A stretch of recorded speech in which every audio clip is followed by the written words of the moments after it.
How is it going, guys? Jimmy at e-autosports.com. If you are watching this video, probably you are looking at the Godspeed coilovers or you already got it. Congratulations. This is a quick adjustment guide if you want to install the coilover yourself, so hopefully I can provide some useful insight. Let's go. Here we have a set of coilover for 2006 to 2011 Honda Civic, and it has a divorce coilover setup too, so we're gonna cover the camber plate, the damper, the preload, the ride height, and the actual divorce setup. So let's get to it. If you got the Godspeed coilovers from us, you will also receive one of these instructions from us, or you can find this on the Godspeed website as well. This is your damper setting knob. If you want a softer damper, just turn counterclockwise, and if you want it harder, turn it clockwise. This Mono SS coilover is 16-way adjustable. 1, 2, 3, 4, 5, 16, and then no more.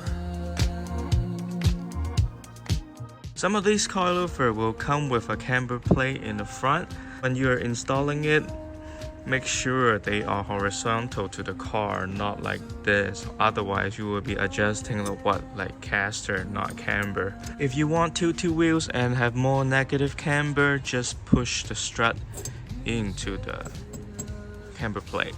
And if you want less, just push it outwards.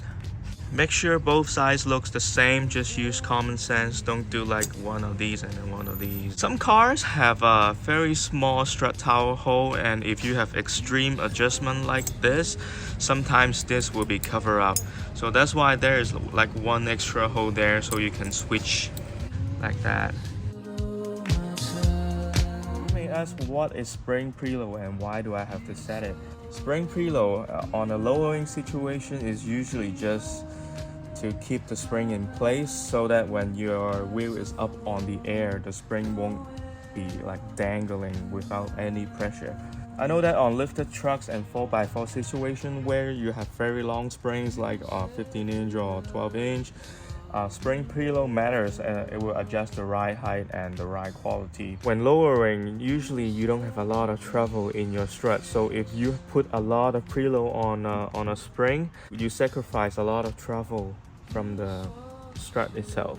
When you receive these Godspeed coilovers, they all have a sticker saying that the spring preload are set from factory. Do not adjust these two rings. But despite what it says, I will still check if it's correctly set.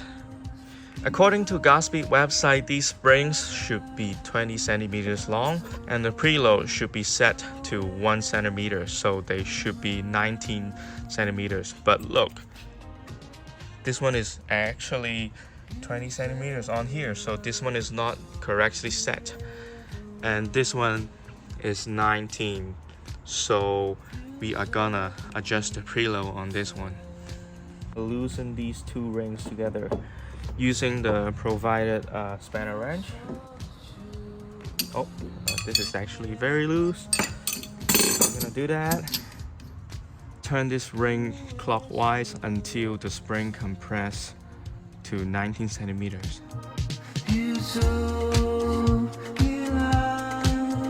Centimeter, you can see here, and now we can lock this.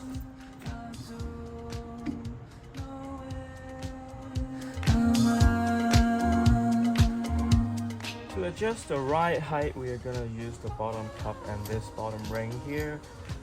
To raise the car, we are gonna turn this clockwise, make it longer, lock it down with this ring here. Now that I have the front wheel removed from the Civic, we can compare the coilover to the stock suspension, and we can see that they are much thinner and maybe shorter if you adjust this bottom cup higher. As a starting point, you can certainly adjust the bottom cup and match the length to the stock suspension, but you shouldn't expect the same ride height, as the spring rate and the preload are totally different. It will always be stiffer and lower than your stock suspension. If you're looking for a ride height that is close to stock, you should really get stock replacement instead of these, because these are always going to be lower and stiffer due to the spring rate. Don't return it and say that oh it doesn't match the ride height. don't do that. We don't want your business. I think one of the confusing part is that when you actually install this to the car and this is secure,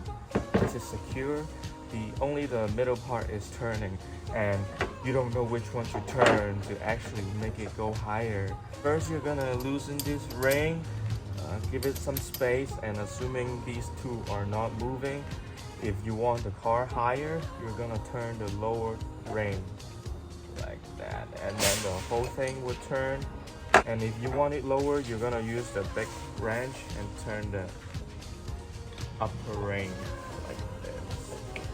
Do not raise the car with the big spanner wrench and the big ring, because now you're gonna increase the preload because this is gonna come loose. After you're finished, tighten the bottom ring down.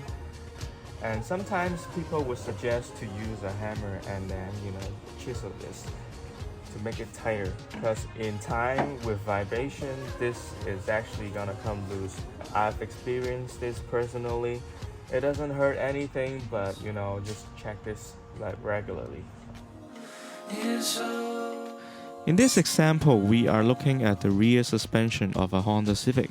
First, you're gonna remove the insulators from your old spring and install them to the new ones. Adjust the ride height to your desired length and then place them on the car. Now let's say the rear springs are 17 centimeters long. We would jack up the trailing arms until we see 16 centimeters. Now the spring has 1 centimeter of preload on it. If your suspension setup requires you to reuse the old top heads from your old suspension, now is the time to transfer it to the new strut. Then you can bolt it onto the strut tower. Turn and extend the shock body until the bolt hole aligns with the lower mounting point, and then you can bolt it down. Put the car back to the ground and see if you like the ride height. You might need to repeat these steps for a couple times before you get it dialed in. I personally have Godspeed coilovers on both of my Miatas, the track car and the lifted one. I love them. They do the job and they are affordable. Very local to me, and if anything happens, I can easily get replacement parts.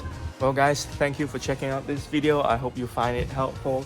If you have any questions, just leave a comment or send us an email or call us at e-autosports.com. I'll see you in the next one. Bye.